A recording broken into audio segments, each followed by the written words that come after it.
guys, welcome back to the Mark series. My name is Katie and this is Mark chapter 4, part 2. Jesus has had a full day of teaching to a great multitude of people. In fact, if you watch the parable of the sower video, that was one of the many things that Jesus was teaching to the same crowd.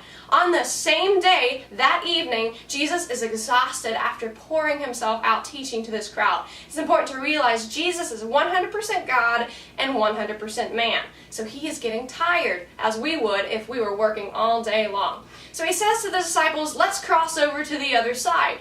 And so they're going to cross over the Sea of Galilee. Now the Sea of Galilee is bowl-shaped, it's got mountains surrounding it, and it's prone to having sudden, intense storms pop up out of the blue. So as the disciples and Jesus are crossing the sea, immediately a sudden storm arises, and it's terrifying, and the disciples are afraid that they are going to die. So as the wind is howling, hurricane-like winds crashing against the boat, the waves are tossing, and water is filling into the boat, and the disciples are scared to death.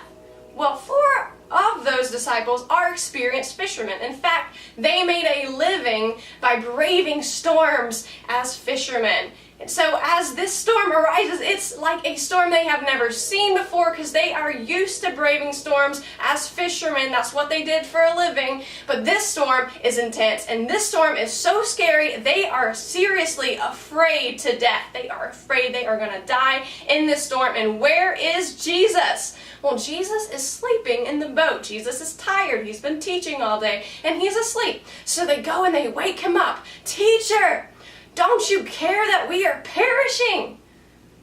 Why don't you understand? This is a huge storm. How can you be sleeping at a time like this? Don't you care that we're about to die? Well, Jesus wakes up, and Jesus rebukes the wind, and he says to the waves, "Peace, be still." And immediately the wind stops completely, and immediately the waves are completely calm. Because with Jesus's words, he has the power to stop even the fiercest storm. And he says to the disciples, why are you so afraid? Why are you so fearful? Why have you no faith? You guys don't have any faith at all. And then they look at Jesus and they are exceedingly fearful. They are even more afraid than they were of the storm. They are exceedingly fearful.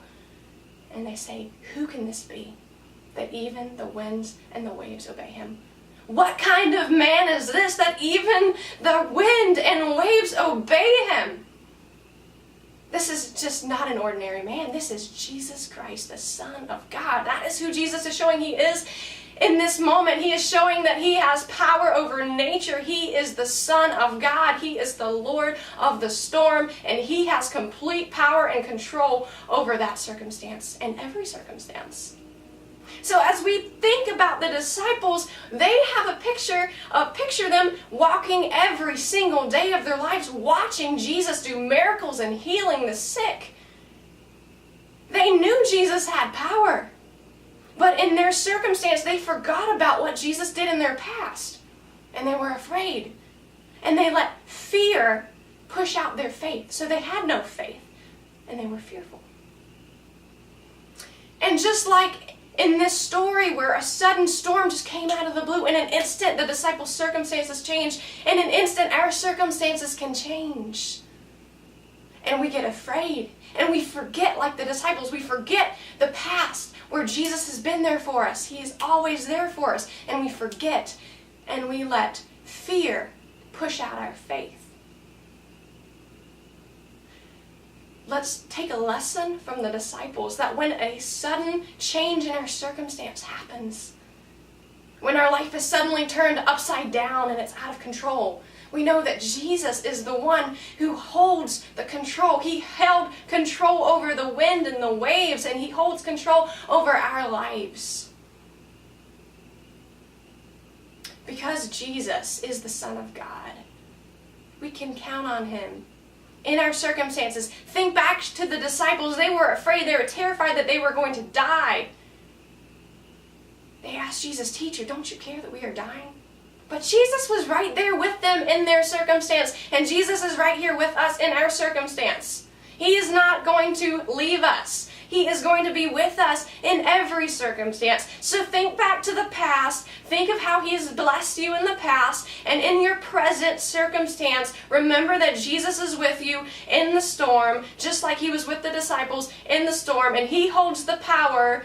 What kind of man is this? Well, this is the Son of God. And he shows that he has power over nature, and he has power over your life as well. Remember that Jesus is with you in the storm. He is with you in your circumstance. He is God over your circumstance. He is God over the storm. This concludes Mark chapter 4. We saw in Mark chapter 4, part 1, the parable of the sower. And this is Mark chapter 4. Jesus calms the storm.